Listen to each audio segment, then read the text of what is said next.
Përshëndetje të nderuar zonja dhe zotrinj.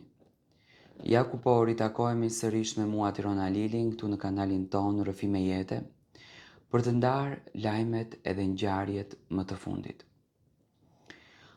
Do të flasim për një letër që mua më ka mbërritur në redaksin time, një letër që më besoni do të shokoheni. Si mundet një njeri që të jetë kaq mos mirënjohës, si mundet një njeri të jetë kaq bukshkel për atë që ti ke bërë në jetë. Dhe letra që do të lexoj bëhet fjalë për kunatën. Dëgjoni mirë. Ka momente në jetë që nuk të lëndojnë nga fjalët, por të lëndojnë nga heshtja. Ka ngjarje që të bëjnë të kuptosh se sa e brisht është mirënjohja dhe se sa e rëndë është haresa. Për shumë vite, kam besuar se familja ndërtohet me vepra dhe jo me fjalë. Kam qenë pranë njerëzve të mi në ditët më të vështira, pa pritur asnjë gjë në këmbim. Kur kunata ime ishte në gjendje të rëndë dhe kishte nevojë për gjak, nuk mendova dy herë. Shkova dhe ja dhurova gjakun tim. Nuk e bëra këtë për lavdërim. Nuk e bëra që dikush të më falenderonte. E bëra sepse e ndjeva si detyrim njerëzor edhe familjar. Në ato momente nuk pyeta kush kishte, apo kush kishte gabuar në atë gjë, kush kishte të drejtën apo çfarë kishte ndodhur më parë. Kur jeta një njeriu është në rrezik, të gjitha këto humbasin rëndësinë. Ka vetëm një mendim, të ndihmosh. Kaluan vitet, jeta vazhdoi me sfidat dhe me gëzimet e saj. Besoja se lidhjet e familjes ishin forcuar edhe më shumë. Besoja se respekti ndërtohej mbi ato momente kur qëndron pranë njëri tjetrit. Pastaj erdhi dita e dasmës së vajzës së saj. Një ditë që në thelb duhej të ishte fest, gëzim edhe bashkim. Por atë ditë, unë mora një mësim të dhimbshëm. Nuk kuftova fare. Nuk ishte thjesht mungesa e një ftese, ishte ndjesia se gjithçka që kisha bërë nuk kishte më asnjë vlerë. Ishte një heshtje që fliste më shumë se çdo fjalë. Ishte një derë e mbyllur për dikë që kishte menduar se ishte pjesë e madhe e asaj familje. Nuk po e tregoj këtë histori për të fajsuar askënd. Çdo njeri ka të drejtën të marrë vendimet e veta, por edhe unë kam të drejtën të ndjej dhimbjen. Kam të drejtën të pyes veten se si është e mundur që dikush të haroj aq shpejt dorën që e ndihmoi në një nga ditët më të vështira të jetës. Mirësia nuk duhet të jetë monedhë këndimi.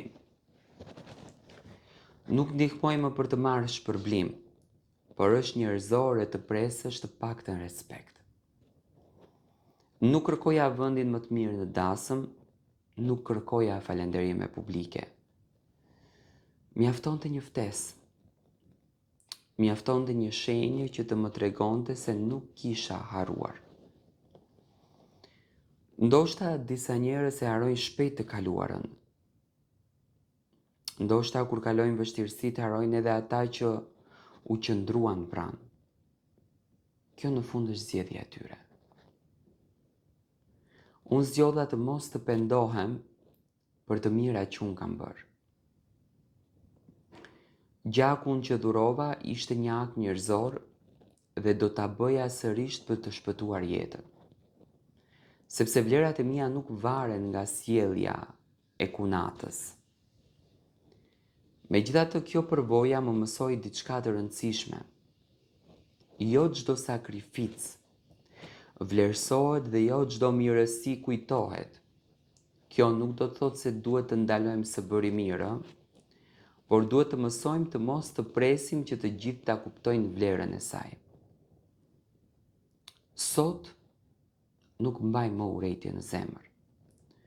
Urrejtja rëndon më shumë atë që e mban se sa atë ndaj të cilit i drejtohej. Mbaj vetëm një trishtim të thellë dhe një mësim që nuk do të harroj kurrë. Jeta vazhdon, njerëzit vinë e ikin. Disa na surprizojnë me dashuri, e të tjerët me zhgënjim. Por karakteri ynë mbetet dhe matet nga mënyra se si ne vazhdojmë të shkojmë përpara. Nëse kjo histori i ngjan historisë së dikujt tjetër, dua t'i them vetëm një gjë. Mos lejo që zhgënjimi të ta ndryshojë zemrën. Vazhdo të jesh i mirë, por mëso të mbrosh veten. Jep dashuri, por mos e humb dinjitetin. Ndihmo kur të mundesh, por mos e ndërto lumturinë tënde mbi pritshmëritë që të tjerët do të kujtojnë gjithmonë atë që ti ke bërë. Ndoshta një ftesë mungoi, por kjo nuk e ul vlerën e asaj që unë e kam bërë. Mirësia nuk humbet vetëm sepse dikush nuk e vlerësoi. Ajo mbetet pjesë e karakterit tim. Dhe me këtë ndjenjë dua të vazhdoj përpara, pa urrejtje, pa akmarrje, por me më shumë mençuri. Sepse jeta na mëson se njerëzit mund të harrojnë veprat tona, por ne nuk duhet të harrojmë se kush jemi.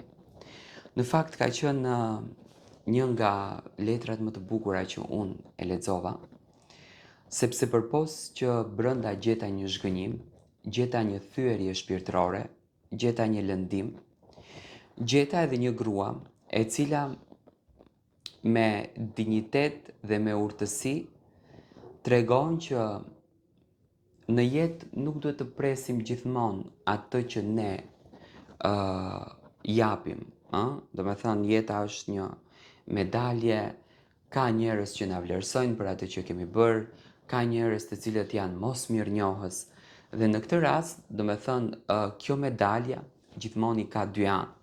Dhe për këtë gjën, unë e vlerësoj gruan në fjalë, ti mos prit që kunata të re baraban për ty, në asnjë mënyrë, ti tënden e ke bërë, e vlerëson Zotin nëse nuk e vlerëson njeriu, dhe asaj turp t'i vi që mundohet të ul dinjitetin, vlerën tënde, të ul njerëzillikun tënd me këto vepra që realisht nuk i takojnë një njeriu të zgjuar. Mua më vjen shumë keq që në shumicën e rasteve dëgjoj ngjarje ku një njeri jep maksimumin e vetes së tij, por e merr më të shëmtuarën mosmirnjohje.